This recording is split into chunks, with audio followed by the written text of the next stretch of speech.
এই হাসান হোসেন অসুস্থ হলে বিশ্বনবী তাবিজ পড়াইছে?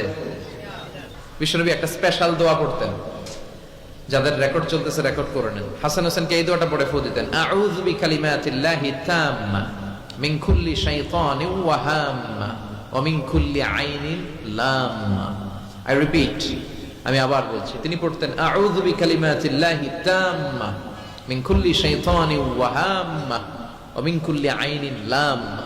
এগুলো পড়ে ফু দিতেন।